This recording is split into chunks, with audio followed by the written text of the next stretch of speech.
Introducing a lineup of international award-winning and talented indie authors, only on the Writer's Corner live show. And welcome to the Writer's Corner live show, your weekly water cooler for authors and readers. Join us for 30 minutes of insightful conversation with some of the biggest names in the industry. We feature award-winning authors, New York Times and USA Today bestsellers, and even international indie sensations. Our amazing guest for today is none other than Jennifer Ann Gordon. Don't go away. We will be right back. Imagine a world where the lines of reality blur with the fantastical. Embark on journeys from humble beginnings to the pinnacles of literary greatness. On the Writer's Corner, we delve into the lives of unique wordsmiths, known for their compelling storytelling. They are artisans who craft fantastical realms, etched in our memory long after the final page is turned. Every tale begins with a single word, a single idea. Authors create sensations that keep you on the edge of your seat. Witness how they transform setbacks into stepping stones, use refusals to spark growth, and turn rejections into catalysts for new inspiration. Witness the diversity in writing as it gives birth to a vast array of genres, from drama to mystery to children's stories, fantasy, and reality. Join us as we uncover sources of inspiration and the magic that defines the author's craft. Find out how authors breathe life into their characters and meticulously craft narratives and plots that captivate readers. Get a sneak peek into upcoming works and join us as we celebrate literary greatness only on the Writer's Corner. We don't just celebrate best-selling Amazon and New York Times authors, but also indie authors. Join us on the journey from the birth of a tale to the creation of a masterpiece, only on the Writer's Corner live show. Stay tuned. If you're just joining us, then welcome. You are watching the Writer's Corner live show. And if you're not yet following us on our social media channels, please do so, because then you'll get notified next time we go live. If you haven't met me yet, I'm Bridgetti Lim Banda from Cape Town in South Africa. And in today's show, we're going to be talking to the amazing Jennifer Ann Gordon. Our live stream is made possible by Creative Edge, StreamYard, and BeLive Media, with huge gratitude to BSN, your all-in-one entertainment revolution, for making it possible for our show to be on Roku, Amazon Fire, Google TV, and very soon also Apple TV. So do join BSN for a world of boundless creativity.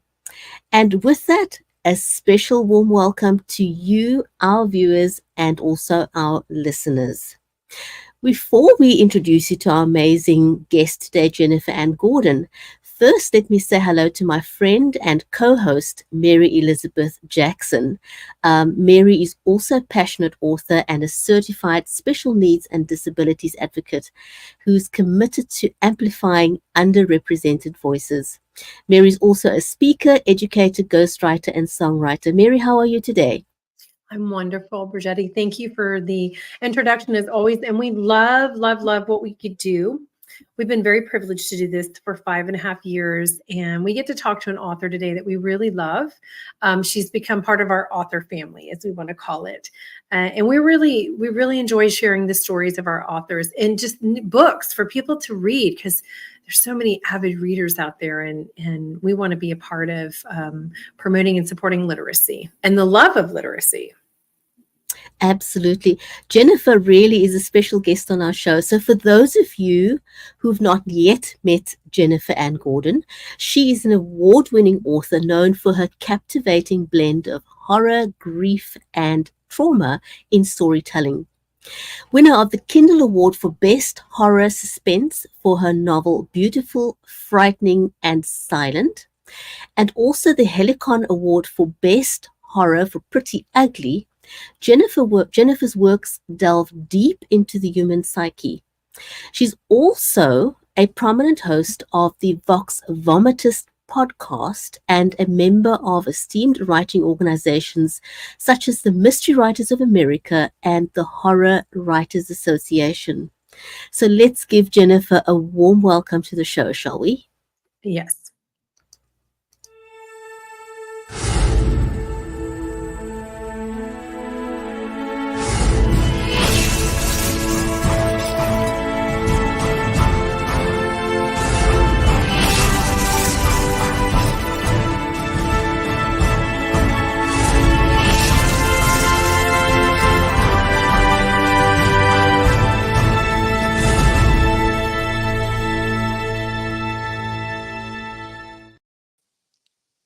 Hi, Jennifer. Hello, ladies. Thank you so much for having me today. We're so Welcome to the excited. show. Yes, we're so excited that you're here. And for anybody out there who doesn't know Jennifer, Jennifer actually lives in a haunted house, don't you? I do. And every time I say that, people get like a little freaked out. They're like, oh, like ghosts. But that is my brand, so it's really good for me. But our house is haunted by a very benevolent, lovely ghost named Esther. She is the person who designed this house. She was also a creative. She was a photographer many, many years ago. She was a poet. And yeah, sometimes I hear her pacing above me when I'm working. I love it. Oh my goodness. Your house has a story. Not everyone lives in a house with such a storyline. And talking about stories and writing, your writing often delves into themes of horror, grief, and trauma. That's what you specialize in. How do you navigate the emotional intensity of these subjects while crafting a compelling narrative? That's a great question. I always try to approach tough subjects, grief, trauma, PTSD, kind of like going through a back door to get there, which is why I think I don't necessarily just write memoir and creative nonfiction, because to me, I think it's easier to approach something in the guise of a ghost story. Like, is it a ghost? Is it mental illness? Is it memory? Is it, symbolic of something else? So even in creative nonfiction pieces, I'm a huge fan of the hermit crab essay, which is taking the idea of something and turning it on its head. So writing a short flash fiction piece that is, in the shape of a recipe or a choose your own adventure or a Craigslist ad or a commercial or a set of directions, and finding your way to the tough subjects through something like that, which is, how I use horror as well. Jennifer, I love that, being creative that way. Because those are subjects that some of those need to be talked about more. And so that allows people to maybe be a little disarmed and not so defensive. Yeah. And, I think if we take the stigma away from talking about hard subjects, that's really going to help. Like a couple weeks ago, I was at the House of Last Resort weekend, which was a horror writers conference celebrating Christopher Golden's latest book. And I was on a panel, and the panel was called "What is the hardest thing you've ever written?" And it was such a great conversation between myself, the other creatives on the panel, about just getting to the core of the story. And it was amazing how many of us just had some very similar experiences, and we're using horror as a way to not only help ourselves, but to help other people. That's a great opportunity for you to be able to do that. So you've got a new title coming up with your collection called The Japanese Box and Other Stories. Yay. And yay! Yay! I managed to find one. Yay! And it suggests a blend of culture elements with horror and personal narrative. What inspired you to explore this particular intersection, and how does it influence your storytelling? Well, this collection specifically, I'll kind of focus in on the story, The Japanese Box, which is kind of like the main story of the collection. That piece started a few years ago, and I was in a grief writing workshop, and I decided to explore this memory I had of my father one night when I was very small, when he finally opened up a little bit about what it was like to serve in the Korean War and fight in the Korean War and be a POW, which were things that we never talked about in our house. Like, we never watched war movies. We never even spoke about it. So for him one night to sort of open up to me, it became kind of one of my core memories of my father, of my childhood. So I was writing this braided essay that was so personal. And I don't want to say it was too personal, but I got scared of showing that emotion and being so so raw. So I did what most writers do. They turned something that was very real just slightly on its side and added a fictional element. So I added a supernatural element. And that, is the core of that story, the Japanese box. But I never, when I started that, when I was delving into those memories, I never thought of it as a ghost story until I got to the point where I needed to add something in order for me to be brave enough to put it out there. Wow, that's amazing. Yeah, absolutely. And, I'm sure that'll forever be a very special moment, between yourself and your dad. Now, as an author and a podcast host, who engages deeply in the horror genre, how do you see horror literature evolving in response to societal changes and emerging trends? I hate to even use the word trends when it comes to any kind of writing, because I feel like once we start saying that something's a trend, it's already past. But I think within any genre right now, but especially what I'm seeing in horror is, just like an openness to tell other types of stories and from different types of voices. So queer horror specifically is having a huge moment right now. And it's not that queer horror didn't exist before. I just think we weren't actively seeking out those stories. So that is giving us fresh voices, fresh stories, fresh themes. I also think, before we went live, Bridgetti and I were talking about how hot it is where she is.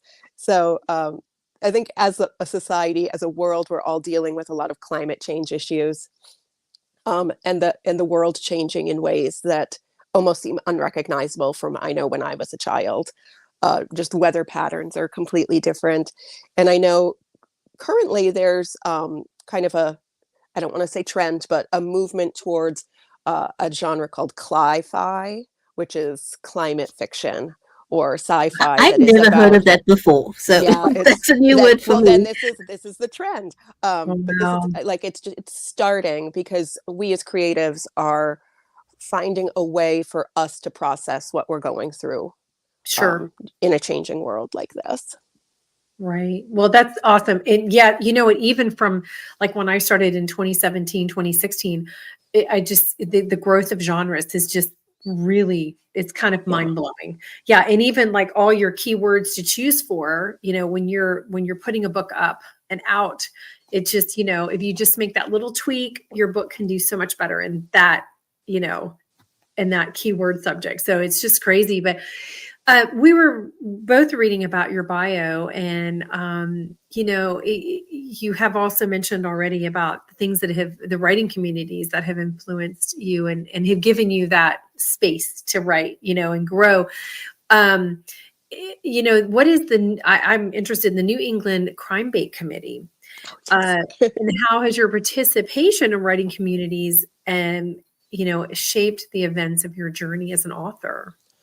I think, writing is such a solitary experience when we're actually in the thick of it. So I think it's so important for writers to find a community. I think it is so important for us to be good literary citizens, amplifying the voice of our fellow writers, celebrating them. And one of the first things that I did besides my podcast, Vox Vomitus, was to join like the Horror Writers Association, to join MWA. And I never thought that I'd be on a committee for a convention, but my agent, Paula Mounier, who I absolutely love, she was on the committee and she asked. And when your agent asks you to do something, you say yes. And I didn't know what I was getting into. So the first year I was very overwhelmed. I am the chairperson of the Agents and Editors track, which is a special program part of the New England Crime Bake, where upcoming authors get a chance to work one-on-one with agents and editors specializing in the mystery community, to work on their first few pages, work on their pitch, work on their log line. And then at the end of the weekend, the people who take part in this track all get to have one-on-one pitch sessions with agents. And, Wow. and as all writers know, finding an agent is a long, long process. Sometimes it can take years. And then you can go indie publishing and not necessarily need an agent. So I was lucky, you know, I'm going on my 4th year with the Crime Bait Committee to be able to listen to agents and editors and hear what they want, and just to hear the amazing amount of ideas that these new writers are bringing to the table. Like, I just love to hear new writers pitch. I'm just like a fly on the wall that weekend, soaking up all of the information from the writers, from the agents, from the editors. And it's fun, and you get to meet a lot of amazing people who are at different points in their career, which I know you two probably feel the same way. Like, this is one of the reasons why we do our podcasts and our interviews, because we get to talk to brand new writers. We get to talk to the New York Times bestselling authors and hear everybody's experiences. And then when we like narrow it all down, we're all having the same experiences. We're all having imposter syndrome. We're all having those moments where you just can't read your draft another time without wanting to throw it in the garbage. Like, there's there's like this wave with writing. You're like, your first draft, you're just like, I'm a genius, I'm gonna win an award for this. And then the second draft, you're like, oh, okay, I'll make it good now. Right. But by like draft 5, you're just like, this is never getting published. It's never getting published. It doesn't make sense. It makes less sense now than it did before. I'm quitting. I'm quitting. Why do I do this? Like, crying. And then like your next paragraph is beautiful. And you're like, oh, that's why I do this. I know, it's a very kind of woo. Yeah. It's, you know, it's almost like schizophrenic. And my husband can always tell, like, if I'm like going to the kitchen to like get some comfort food, he's like, uh-oh, it's not going well in there. But if I come out of my writing room just like glowing, then he knows, like, okay, she believes in herself today. It's all good. It's all good. And I want to just give a shout out to Carlos Phoenix, who's joined us there. Hi, Carlos. On Facebook. Nice to see you. So Jennifer, your essay contributions on grief and trauma, how does the process of writing personal essays differ from crafting fictional narratives? And are you hoping your readers would have a takeaway from your nonfiction work? I think people who, you know, are used to my essays or have read several of them, they can definitely see a crossover between my fiction and my creative nonfiction. But how I approach them differently, honestly, if I'm writing like a personal essay, I try very hard to do it in just like short little chunks of time. I love like flash creative nonfiction under 1,000 words.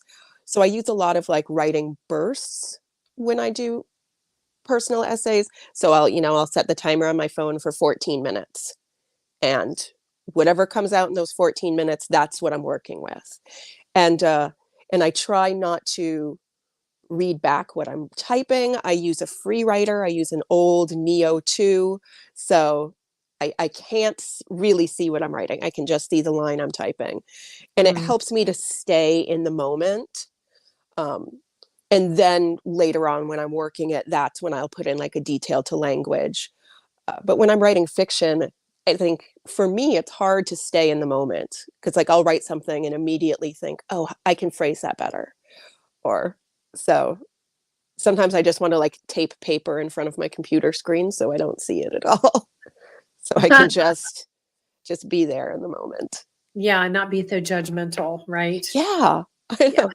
There's plenty of people in the publishing industry and the reading community and the writing community that will judge you. We don't need to be judging ourselves. Absolutely. Absolutely. Okay. So I should have asked you the pronunciation of this ahead of time. So in simulacrum, is that right? I say simulacrum. I've heard people say simulacrum. Oh, I can see that. Yes. Yeah. Okay. Well, you explored the darker aspects of human nature through the lens of college life and sociopathy. What draws you to examine the complexities of human behavior, particularly in unsettling contexts? And I've wondered this question. I don't think we've asked you that before. No, I don't think you have, and that's a really good question. I always go back to like how I was raised. I am an only child. There's a lot of mental illness in my family. So I spent many summers, my mom's sister would come and stay with us, and she had schizophrenia. And so for, 8 weeks out of every year, my Aunt Diane would be living with us, and she was lovely. And she used to always tell me that she wasn't crazy. She was just haunted. And I think as a child, I was just like, what? That's amazing. Because I didn't understand, what really schizophrenia was. I just thought, well, here's my Aunt Diane. She's staying in the room across the hall from me, and she sees dead people everywhere she goes, is what I thought. Of course, as I grew older, I was more fascinated with like how the mental illness, and especially on my mom's side of the family, was being presented. There was a lot of bipolar disorder, a lot of schizophrenia, a lot of, alcoholism, drug addiction. So I think to me, again, it was always just like trying to find a way to explore that in a way that felt safe for me to explore it. So fictionalizing it is always my first instinct.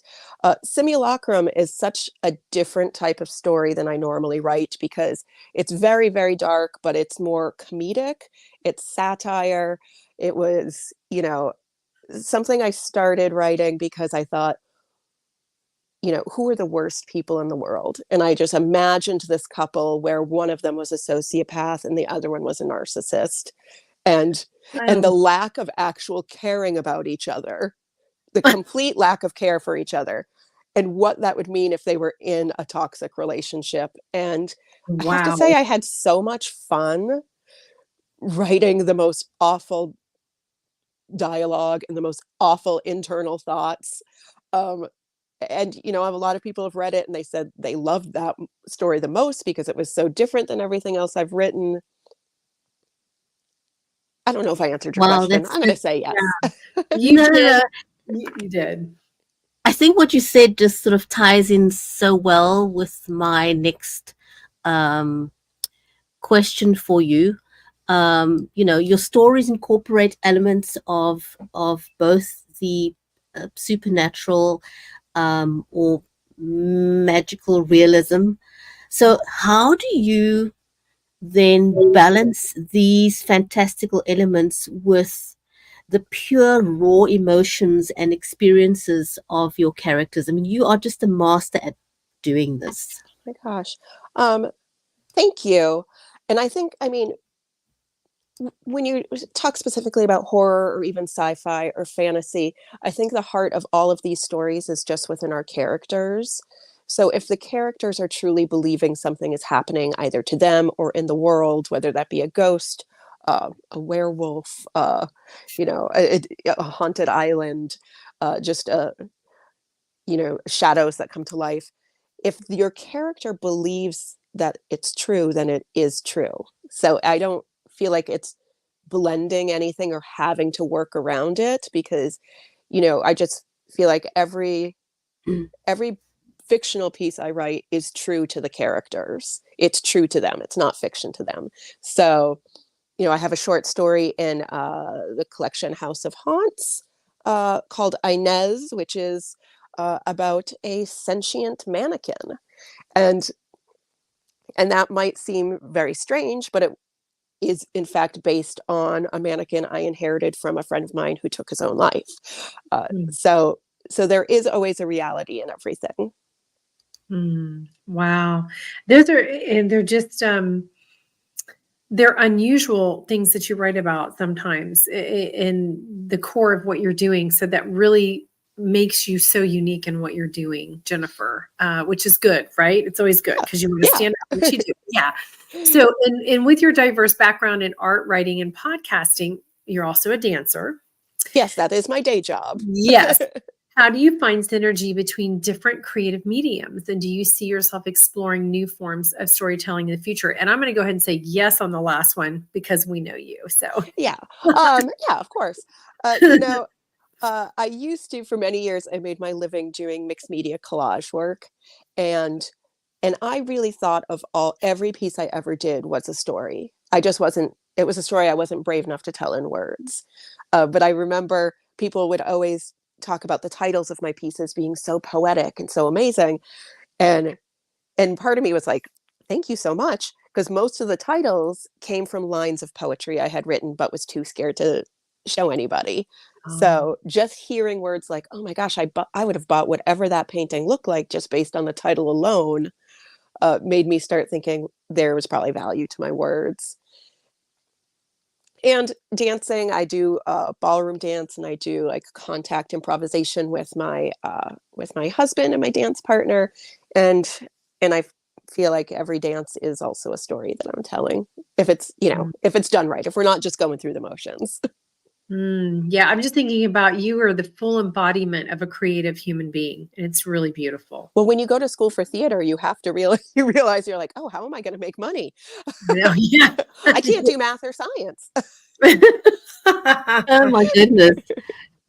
Jennifer, you've got your book with you there, right? Yes. So I want to ask you to just hold it up and tell us a little bit about that cover.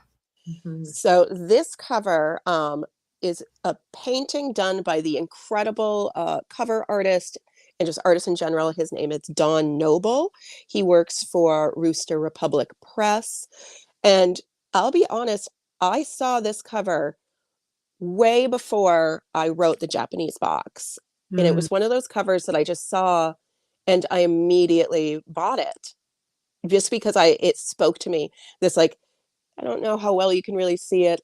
It's a woman kind of underwater, but she doesn't have a face. And it was so inspiring to me, just this image. I loved it so much, and I didn't want anybody else in the world to have it. So I bought it, and it just sat on my computer in a folder of pre-made covers that I've purchased over the years.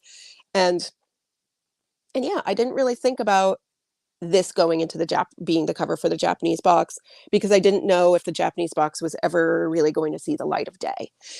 And then when the process happened and we were going back and forth with Last Waltz Publishing, and we came up with the stories that were actually going to be in this collection, and so many of them were about identity or loss of identity, or that looking into a reflection and not seeing yourself anymore. And then I realized I have the perfect cover for this. So I talked to Last Waltz Publishing and said, if I have a cover, I might have a cover. And I know they usually work with a different cover artist, but I sent it to them and they agreed that it worked perfectly. So I was happy to have, again, beautiful Don Noble. It's gorgeous. It's absolutely gorgeous. I love it. I love it. And I know it's glossy, so it's hard. Like, I have to like angle it away from my ring light. Yeah, I see. But it's beautiful, and I have to say, it's my favorite cover for many reasons.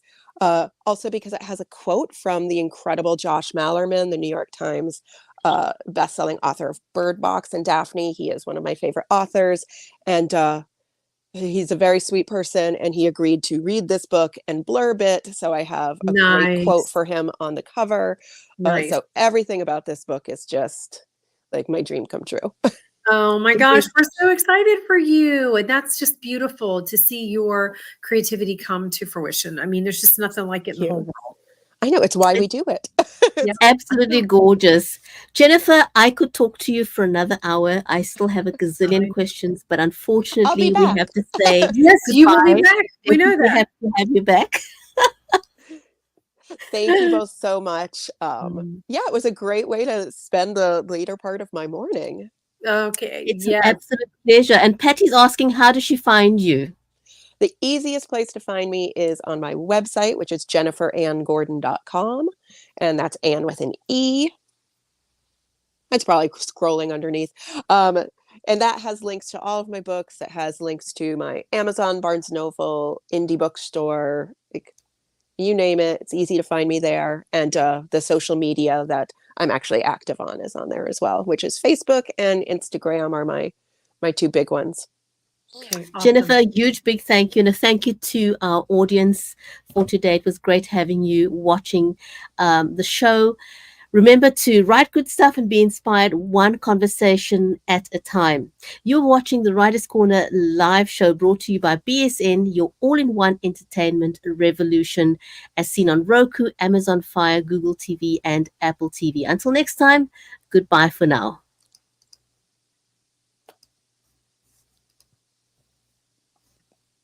Thank you for joining us on the Writers' Corner live show. 30 minutes of insightful author conversations with some of the biggest names in the industry, including award-winning authors and international indie sensations. Join us on the next episode of the Writers' Corner live show.